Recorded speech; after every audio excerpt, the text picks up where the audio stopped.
We've come to Raven Row to talk to the writer, educator and curator Jo Melvin. Melvin has curated the exhibition titled 5 Issues of Studio International. These issues were edited by Peter Townsend and produced in the mid-60s and 70s, a time when the role of sculpture directed a profound change in art.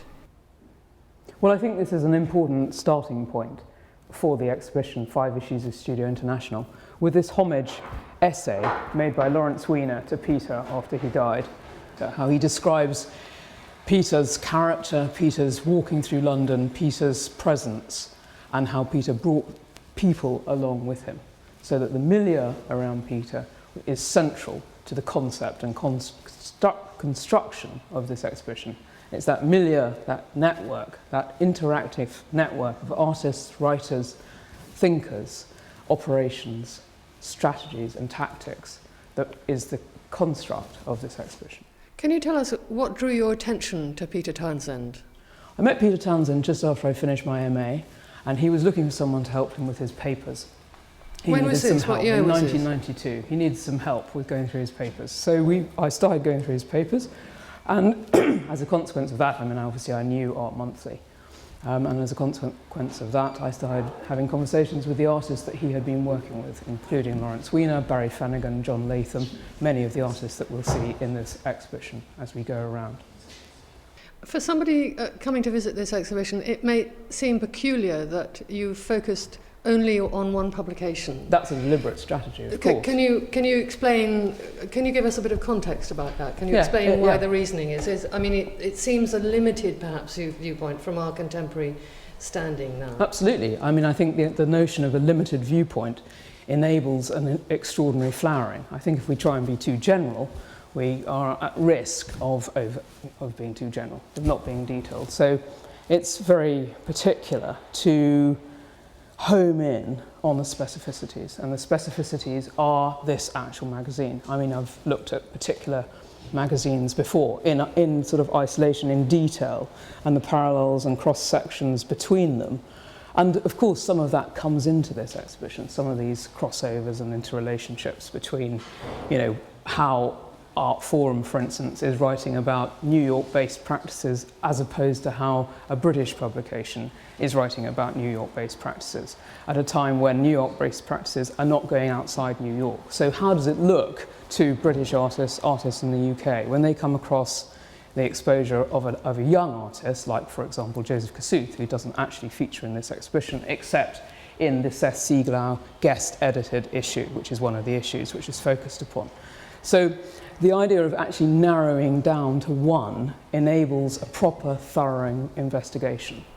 Would you also say that the time of the world was rather different? It was way before digital. Absolutely. And the publication, the extent of art publications were rather less than they are now. Yeah, so completely. There wasn't the same sort of plethora of information, material. It's a completely different thing. In a way, it would be impossible to create something of that nature now. It's a different thing. It would be like thinking that we could go back to, having books on vellum. It's different. Publishing is different. Has to take a different stand. But you're asking me about the time. I think something of the excitement of seeing these works in colour was astonishing. Many artists that I've spoken to from that time, from that generation, young artists who are either in the publication or not in the publication, students or teachers or whatever, museum workers, describe their thrill at colour. Because this was one of the first publications that produced colour? Well, the Sunday supplement started producing colour in, I think it's either 1964 or 1963, 4, 5. So we're talking about this time. Studio, before it became Studio International, obviously did have some colour, but the amount of colour was limited. The amount of colour in Peter Townsend's time was also limited, but the possibility of seeing a work in colour, seeing Dan Flavin in colour, is very different from black and white. And this is one of the things that is actually quite central to this exhibition, which is that Charles Biederman, who's one of the artists selected of the 5 issues, September 1969 has his work on the cover, and that was in conjunction with an exhibition that he had at the Hayward Gallery that was curated by Robin Denny, another artist who features, in terms of his writing, on Charles Biederman, and his work is also here in this exhibition because of those dialogues. Now, Charles Biederman's work was really only known to the British artists, the British post-constructivist artists, through black and white reproductions. Some of them had seen one or two works that had been shown in the Mayor Gallery, but not really. So they knew his work through black and white. Victor Passmore actually acknowledged that the work that he was doing when he started making structure work was monochromatic because of his interest and preoccupation and the sensibility that had been awakened in him through seeing Biederman, but it was Biederman in reproduction. I think that's a very interesting That is thing. interesting. Can you take us into the exhibition now and show us around, please? Of course. So this is the first room. Can you lead us around and explain what your reasoning is, please? Yes, so the reasoning in this room, you can see here this work of Bill Turnbull. It's an outdoor work, and it's part of a series of sculptures that were made in conjunction with an exhibition, Peter Stuyvesant City Sculpture Exhibition, and you see here the display of issues which shows some of the artists' work who were participating in the City Sculpture Exhibition. Turnbull's work was in Liverpool, and we see here also the responses to the sightings of the sculpture in the magazine itself. Peter Townsend was approached by Barry Finnegan, who had a scrapbook with all the different press cuttings from this exhibition, and he decided to include the artists' statements and artists' work with the press responses as part of a total publication. So this sort of, if you like, post-constructivist, new generation British sculpture is cited here alongside responses that were audio recorded by Garth Evans to his work that was in Cardiff, and you can see Garth Evans' work here in the magazine. Yes, so I mean, as I say, this work here situated this sort of post-constructivist work, new generation British sculpture, here alongside the work of Mary Martin and Gillian Wise. Now, this work of Mary Martin is very specifically selected because Kenneth Martin gave it to Peter Townsend. So it takes us back again to the reason behind the exhibition, if you like, the reason behind the exhibition, the motivation for this exhibition, which is to look at Townsend's editorial policy. And then we have a work of Gillian Wise, which figures in the April 1966 issue, which is the one dedicated to Nam Gabay, which I've talked about briefly in mentioning Anthony Hill. So we're in the second room now. Can you talk to us a bit about the work that we can see here? Yeah, well, I think it's important to stop here and to look over at the whole space, because here you have the juxtaposition of the actuality of the magazine preparation itself, so the literality of cut and paste with these actual issues. So the exhibition that you have down here in the vitrine is material related to an issue dedicated to sculpture, which is January 1966. And then you also have here the work of John Latham, and the work of Anthony Hill, and then over there in that vitrine is May 1968, which discusses the work of John Latham and Barry Flanagan. Here we have the rejected Peter Stuyvesant City Sculpture issue of Keith Arnott, and so this is part of the exhibition that we were talking about just now. And then on the wall there's a work of Daniel Buren, and these are this is called land art. The films over there. The person who organised the films was Gary Shum, and he made the exhibition to be shown on television. It was the first TV exhibition, and he approached a group of artists, including Jan Dibbets, Richard Long, Barry Flanagan, Dennis Oppenheim, Robert Smithson, Michael Heiser, and then made the film with the artist, and these were all done in early 1969. He approached the artists in 68, and they were produced in 69, shown on the TV in England? No, they were shown on the TV in Germany in 1969, and also in Holland, where you could pick up German TV. And they were shown again in 1970, and then they were shown on TV once another time, and they've been shown in exhibition, but they were never shown in the UK. And were they recorded in documentation stills in Studio International? Yes, that's why. Yeah. And they were also described. You know, they were spoken about. They were referred to. They were a reference point. They were a very important reference point. They were a very important reference point for the artists as well.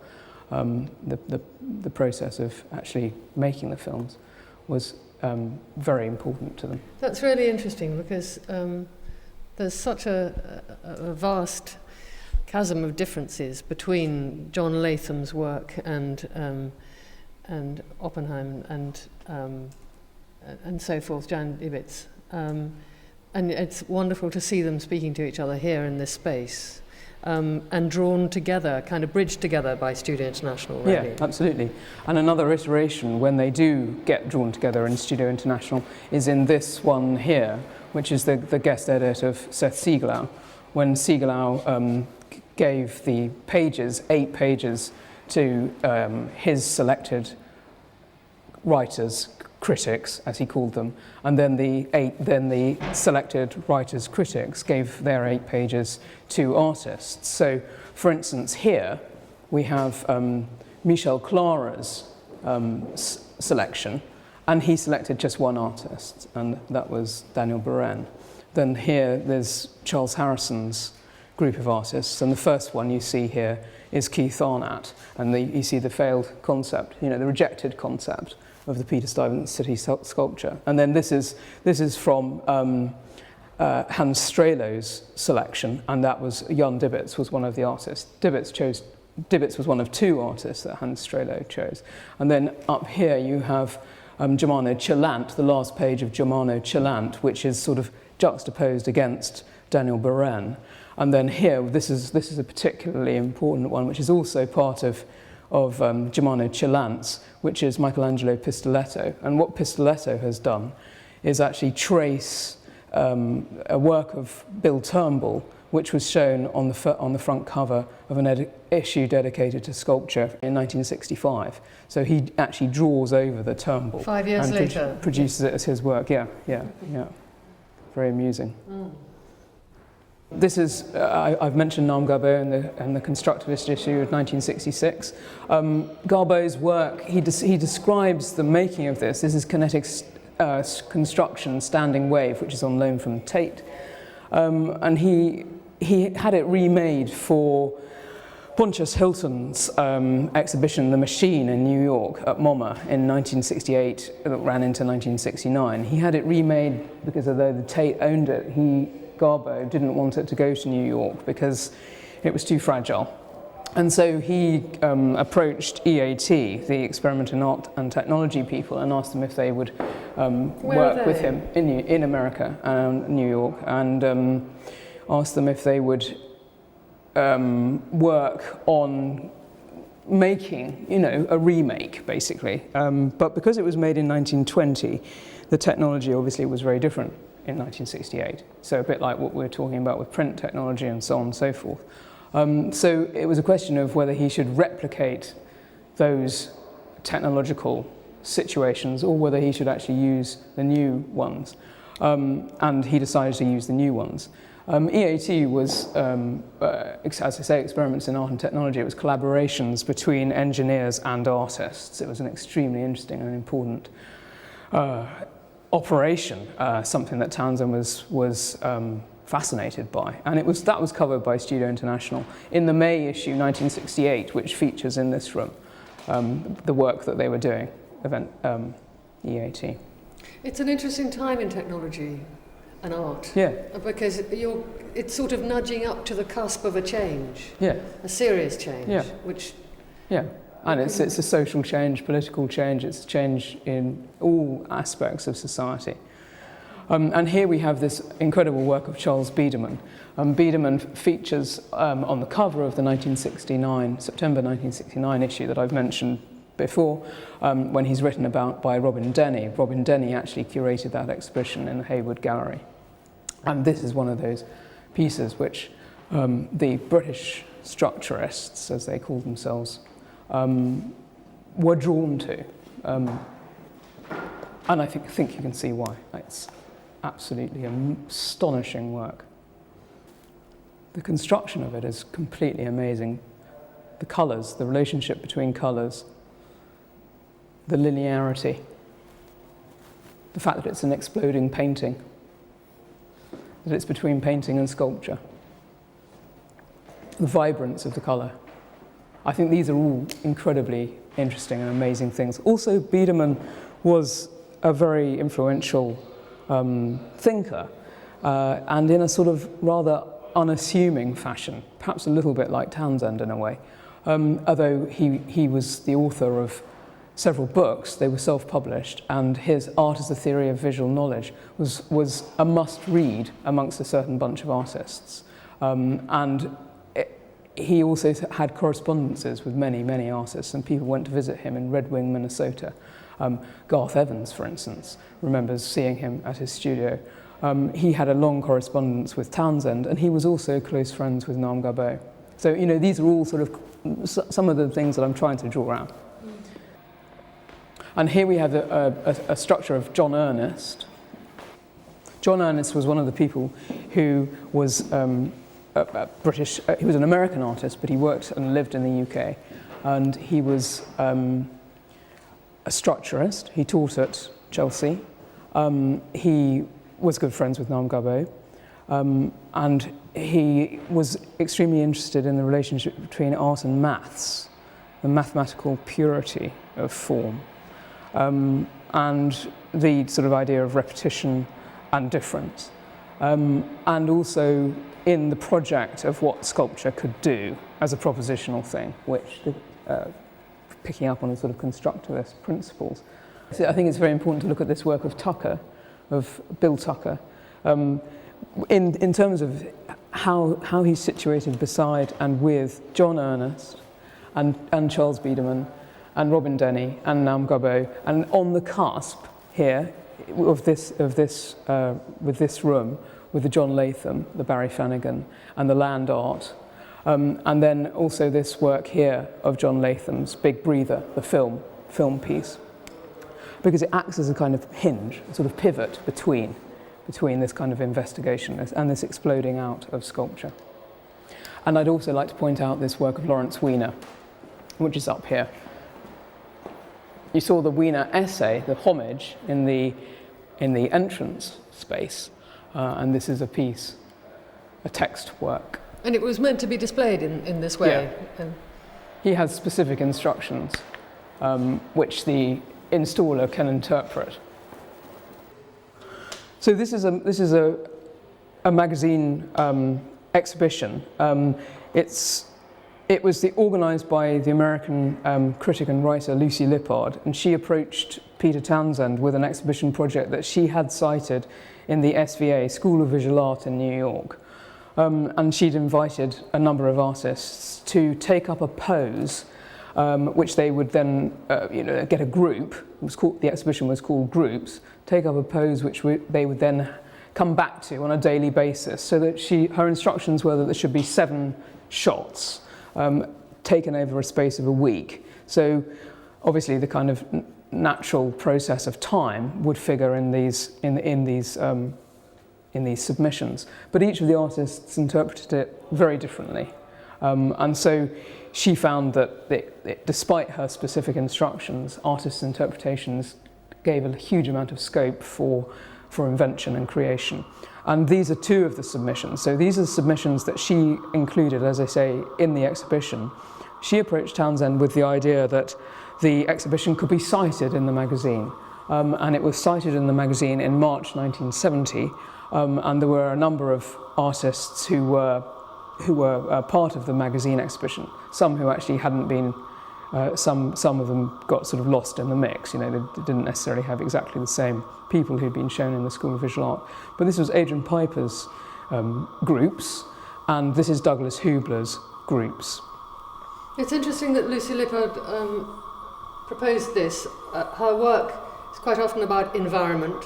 So she was using Studio International as an environment. Yes, absolutely. That's quite and also in including her in this exhibition, you're tracing a very interesting line between the land art and Lucy Lippard, and it sort of is reaching out to a contemporary position of maybe Rebecca Solnit and Wondernust and all of those ideas. Exactly, walking, and the function of walking, yeah. And actually Lippard was one of the chosen critics of Seth Sieglau in his guest edit. Lippard was one of the people who chose artists for another exhibition project in the magazine.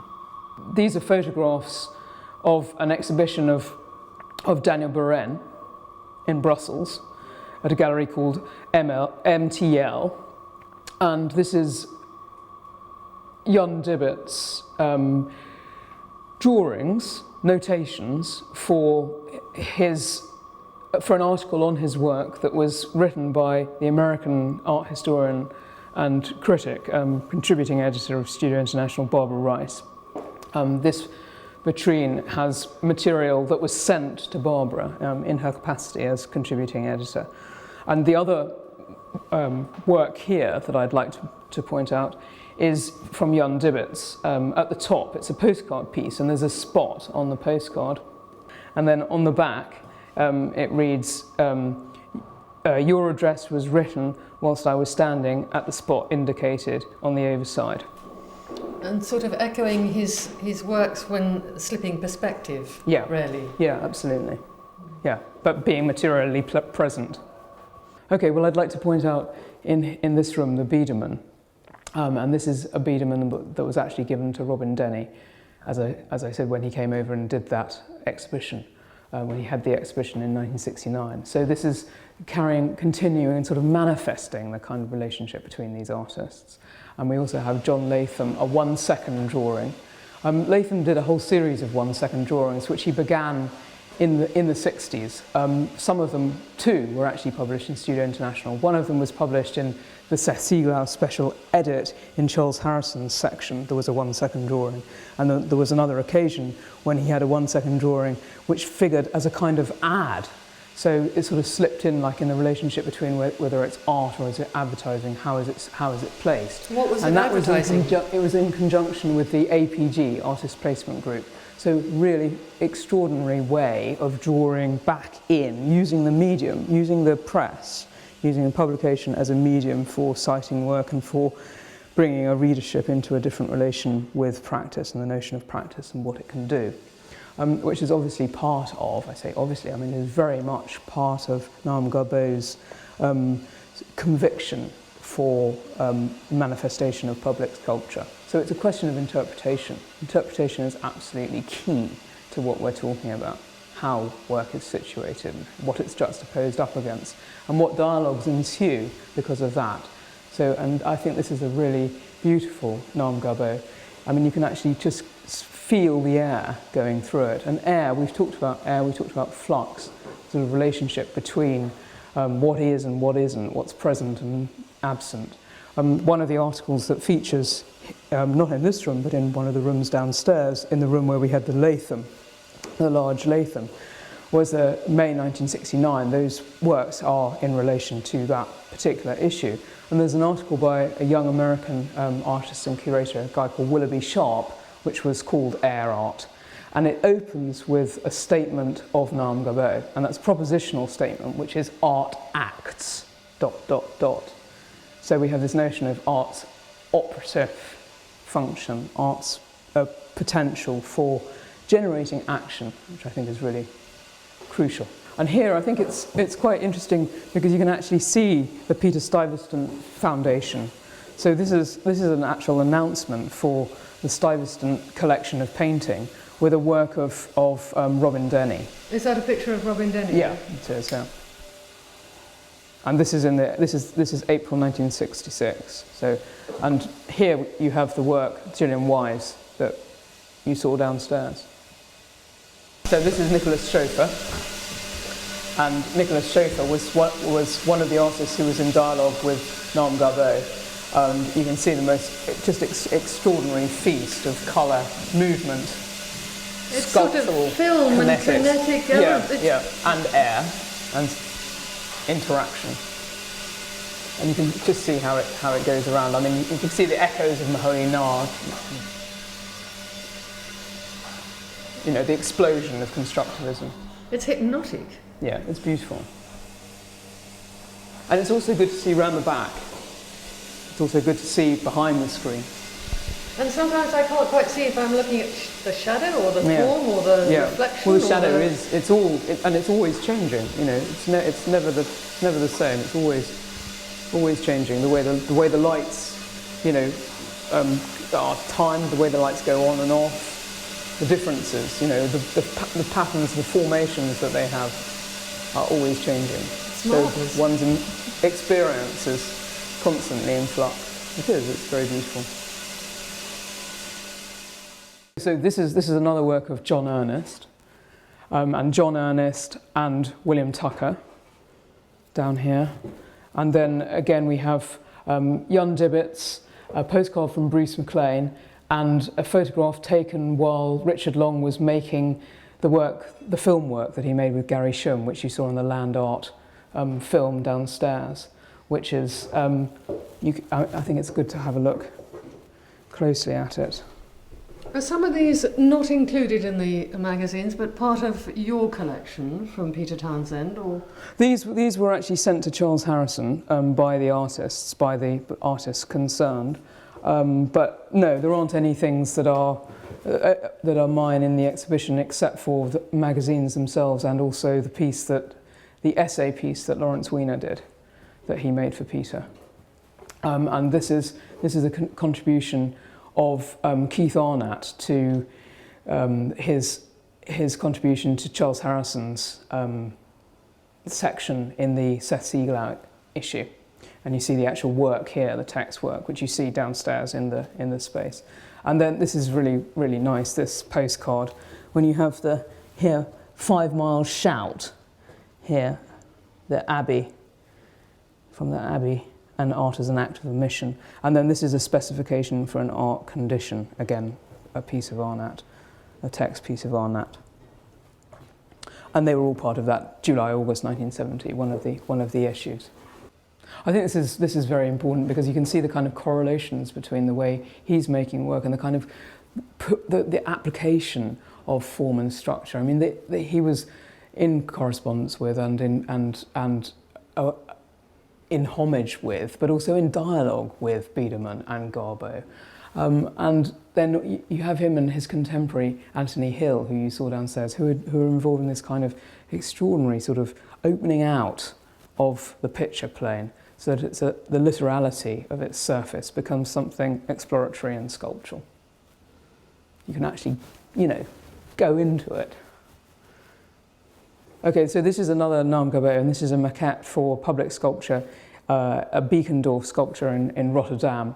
And you can see, I mentioned his experimentation with different materials, but I mean, you can see the way he's using different types of plastic in order to make this maquette.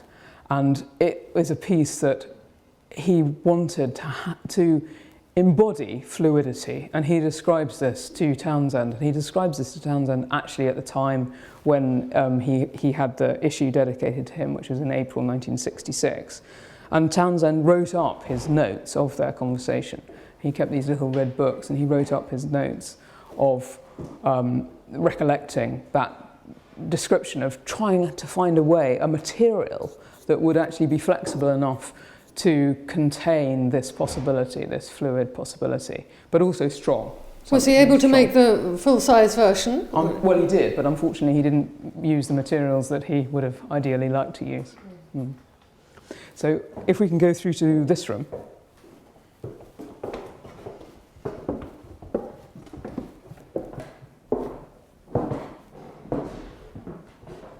So here we have another work of Lawrence Weiner, abridged.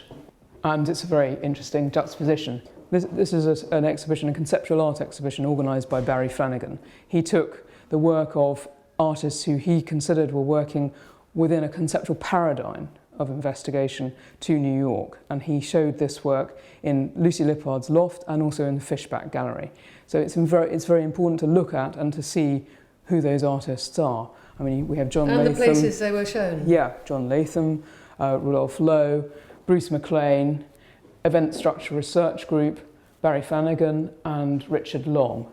And then on the other side of this wall, which is why I particularly want to point out the bridge, the Lawrence Weiner, is Barry Flanagan's 1-ton sandpiece. So I'll leave you with that.